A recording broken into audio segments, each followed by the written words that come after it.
Chapter 9. Good children must fear God all day. Parents obey. No false things say. By no sin stray. 6 voices chanted the words in unison. 2 small heads bent earnestly over each of the 3 dog-eared primers, which were all the dame school could boast. That's fine, praised Kit. Now go on. Love Christ always. In secret pray. Mind little play. Make no delay in doing good. At the opposite end of the kitchen, Mercy, having generously allotted to Kit the primer readers, was laboring with the beginners. They sat hunched on the bench, each holding in hand a horn book, a small, stout-handled wooden slab on which was fastened a tiny sheet of paper, protected by a thin strip of transparent horn held in place by a narrow leather strip and tiny brass nails. At the top of a single page was printed the alphabet, and at the bottom the Lord's Prayer. The children wore their horns strung on cords around their necks.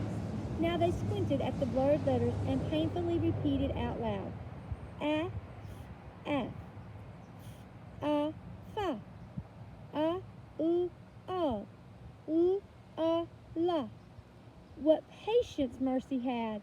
If only patience were contagious like mumps. Kit sighed and turned back to the primer. Of all the dreary, monotonous sermons, Grandfather would never have allowed her to learn from such a book. She wished she could remember how her grandfather had taught her the syllables and words. She suspected that he had made up his own lessons, and now, as her small pupils spelled out the gloomy text, she could not resist following his example. She seized a quill pen and printed 2 lines on a scrap of the curly birch bark which the children collected to use in place of costly paper. She passed the little scroll to young Timothy Cook. Timothy Cook jumped over the brook. He read with astonishment. The other children giggled. Write one about me, begged a dark-eyed little girl. Kit thought a moment and then printed out, Charity Hughes has new red shoes. The 6 children followed every motion of her quill with breathless eagerness. Kit had no idea that her methods were novel and surprising. She had only knew that the past 10 days since the dame school had begun had been the pleasantest she had known in Connecticut. She and the children had taken to each other at first sight. Kit felt at ease with them as she had never managed to do with their elders. The children admired her pretty clothes. They brought her strawberries and daisies. They argued over who would sit next to her, and every day they waited with delighted expectation to see what she would do and say next. There were 11 of them in all, 8 small boys and 3 girls, ranging from 4 to 7 years in age. Sober little adults, they had appeared on that first day, dressed in fashions much like their parents. One of them, to Kit's amusement, had given his name as Jonathan Ashby, a serious, stocky, small edition of his brother William. But as their shyness wore off, so did their solemnness. They sat crowded together on the 2 long benches that Matthew had provided by the simple method of laying planks on rough wooden crosspieces. There was a daily scrambling for favored positions on the bench. If 2 or 3 of the heavier boys could band together at one end, they could make precarious sitting for the unlucky female at the other end. Although it took alertness and patience to keep those restless little bodies still for 4 long hours at a stretch. While Kit resorted to ingenious tricks, Mercy possessed the patience. Kit marveled at the ease and gentleness with which Mercy controlled her charges. Her warm, sweet voice never raised. Her lovely composure never ruffled. Now, as the chanting syllables came to an end, Mercy met Kit's eyes across the room and smiled. You've all done very well this morning, she said. Now we will repeat the first part of the catechism, and then Mistress Tyler will tell you a story.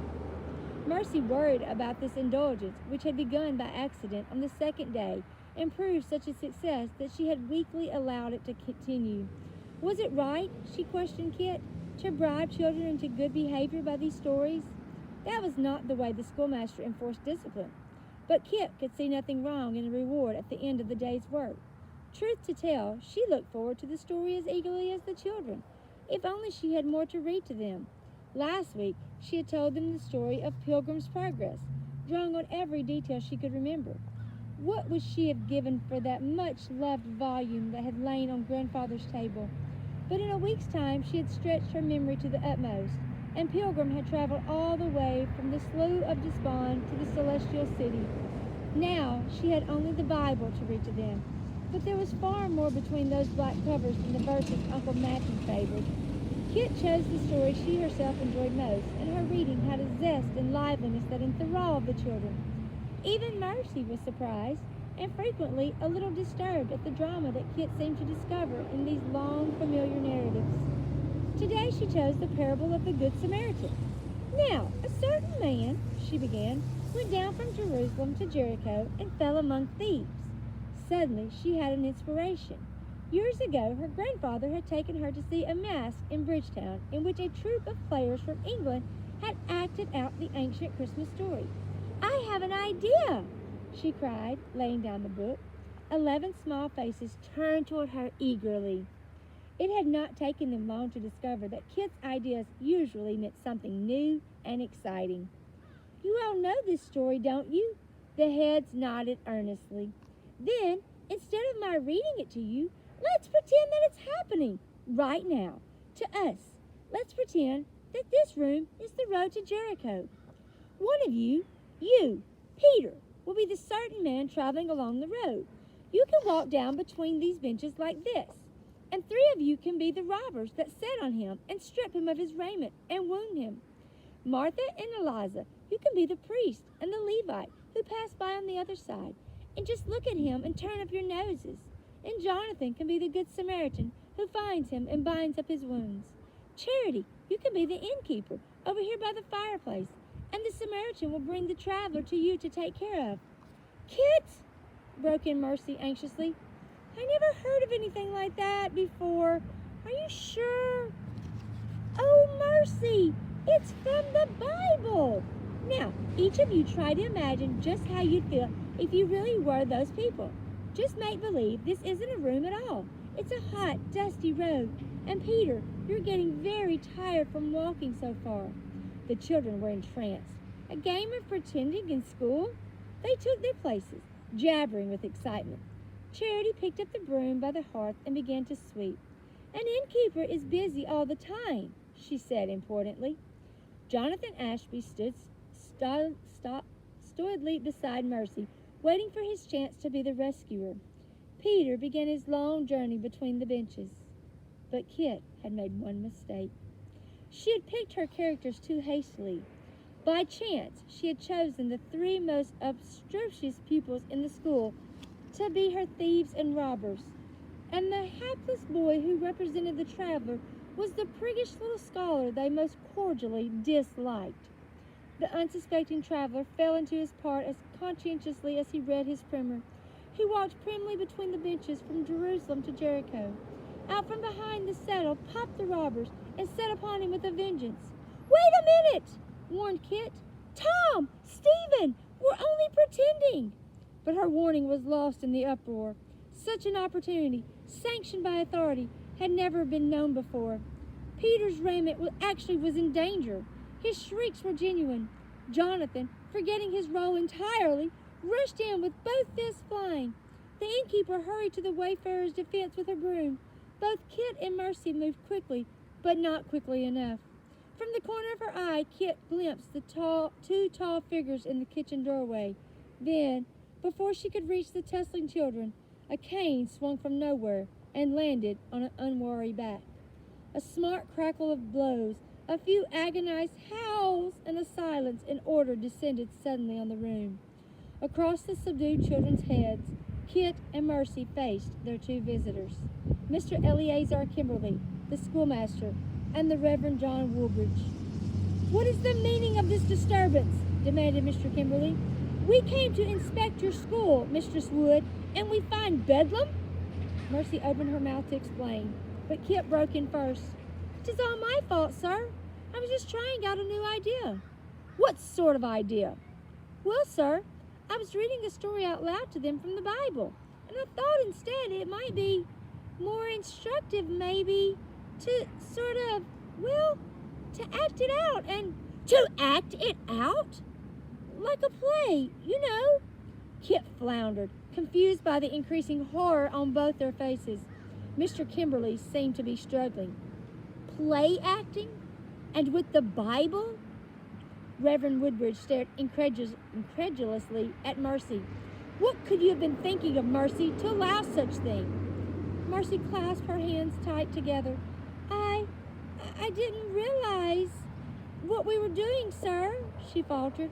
I never thought that it was play acting. I'm shocked and disappointed, he said sternly. I had heard such excellent reports of your school. Mr. Kimberly flourished his cane at the silent children. Go directly home, boys and girls. The school is dismissed. Do not come back tomorrow. We will send word if the school will continue. Oh, please, Mr. Kimberly, begged Kit as the children, one by one, slipped through the door and escaped. You can't not continue the school because of what I did. It wasn't Mercy's idea at all. Dismiss me, if you like. Mr. Kimberly fastened upon her the look that was well known in his classroom. Most assuredly, you are dismissed, young lady, he said coldly. We will have to consider seriously whether or not Mercy is responsible enough to continue such a position. When the men had gone, neither girl spoke a word. Mercy pulled herself about the room, riding an overturned chair, straightening out the scuffled primers. 2 great tears ran slowly down her cheeks. The sight of Mercy's tears was more than Kit could endure. If she looked at them for another instant, she would fly into 1,000 pieces. In a panic, she fled out the door and down the roadway, running, blind to reason or decorum, past the meeting house, past the loiterers near the town pump, past the houses where her pupils lived. She scarcely knew where her feet were taking her, but something deep within her had chosen a destination. She did not stop until she reached the great meadow. There, without thinking, she left the pathway, plunged into a field, and fell face down into the grass, her whole body wrenched with sobs. The tall grass rustled over her head and hid her from sight, and the meadows closed slightly around her and took her in. When Kit had sobbed herself out, she lay for a long time, too exhausted to move or to think. Perhaps she slept a little, but presently she opened her eyes and became aware of the smell of the warm earth and the rough grass against her face. She rolled over and stretched, blinking up at the blue sky. The tips of the long grasses swished gently in the breeze. The hot sun pressed down onto her so that her body felt light and empty. Slowly, the meadow began to fulfill its promise. All at once, with an instinctive quickening of her senses, Kit knew that she was not alone, that someone was very close. She started up. Only a few feet away, a woman was sitting, watching her. A very old woman, with short, cropped white hair and faded, almost colorless eyes set deep in an incredibly wrinkled face. As Kit stared at her, she spoke in a rusty, murmuring voice. "Thee did well, child, to come to the meadow.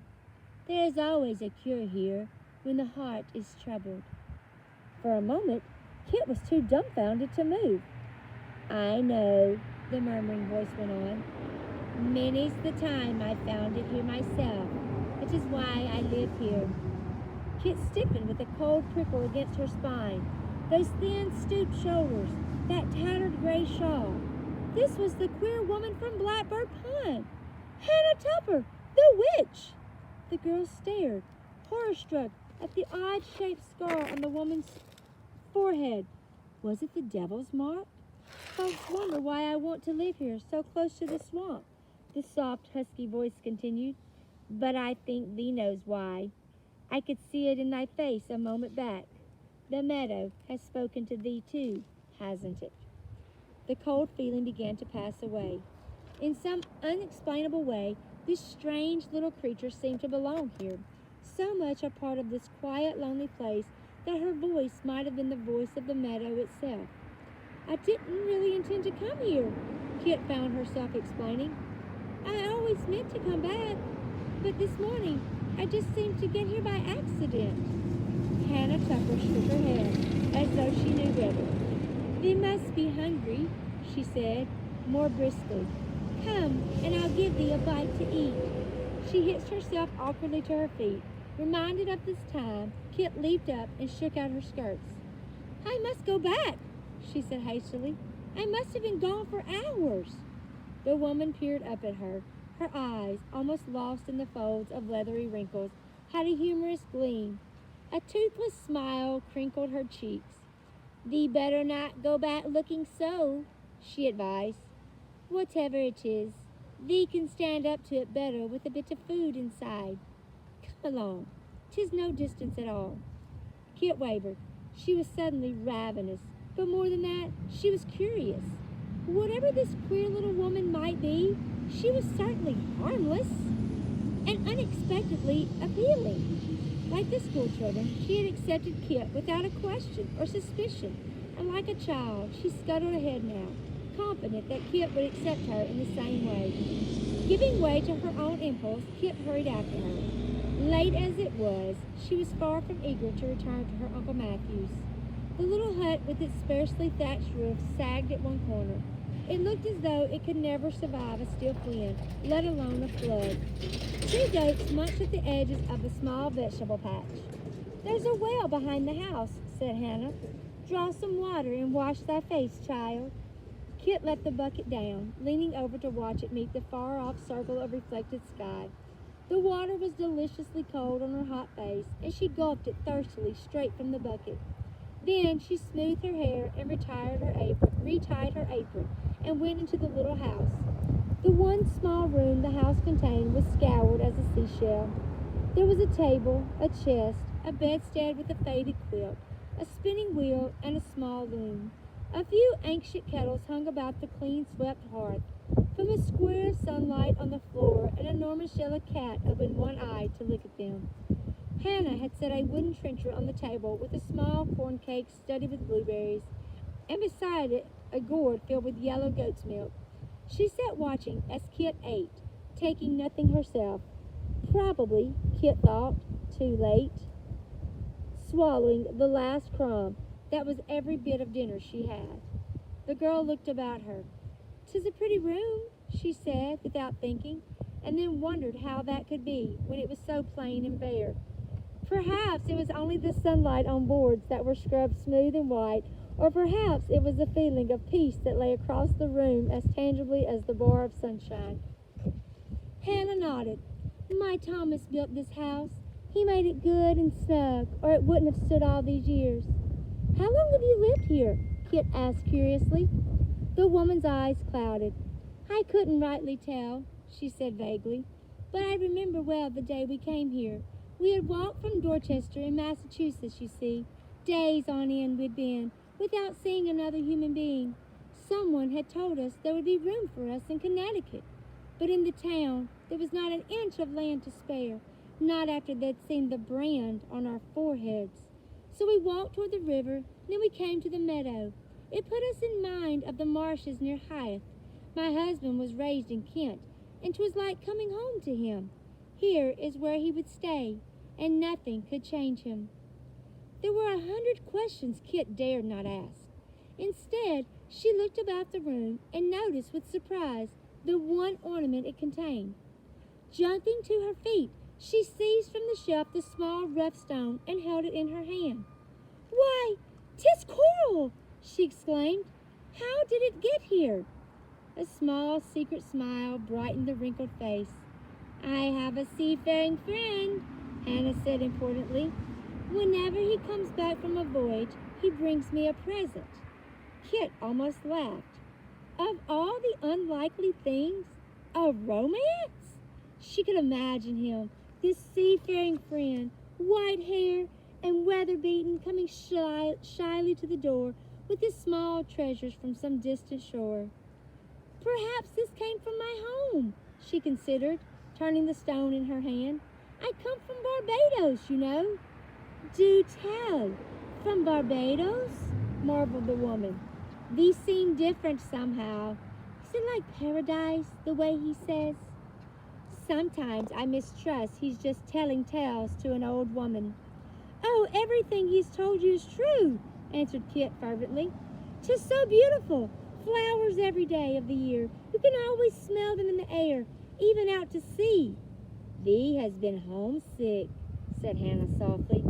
"Yes," admitted Kit, laying down the stone. "I guess I have. But most of all, I miss my grandfather so much." "That is the hardest," nodded the woman. "What was thy grandfather like, child?" Tears sprang into Kit's eyes. No one, since she had come to America, had ever really wanted to hear about grandfather, except Reverend Bulkley, who had only been impressed by his royal favors. She scarcely knew where to begin, but all at once she was finding eager, incoherent words for the happy days on the island, the plantation, the long walks together and the swimming, the dim, cool library and the books.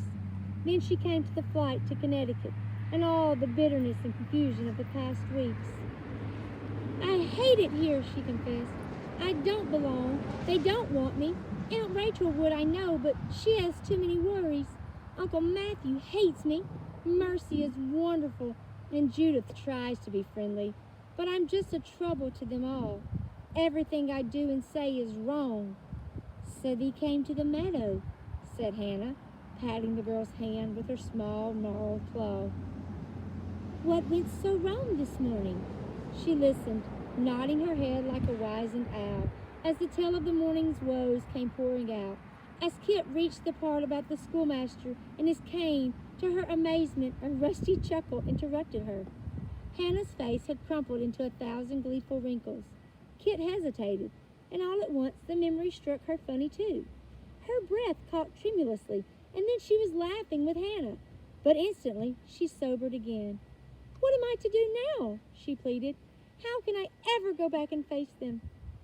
Hannah said nothing for quite a long time. Her faded eyes studied the girl beside her, and now there was nothing childlike in that wise, kindly gaze. Come, she said, I have something to show thee.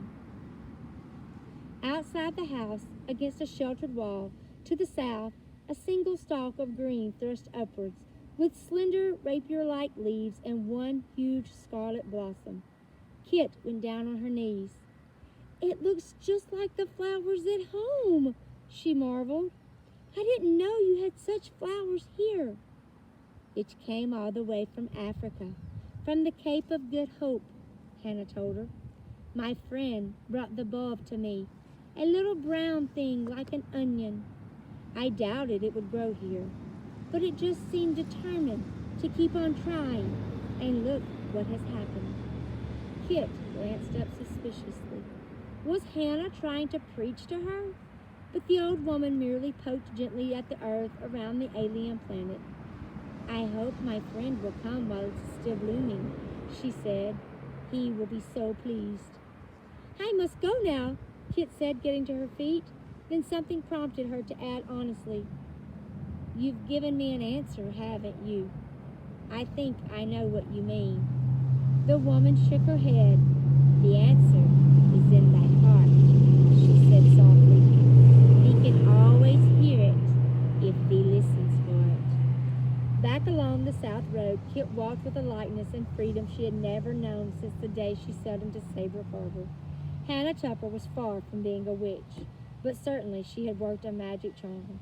In one short hour she had conjured away the rebellion that had been seething in the girl's mind for weeks.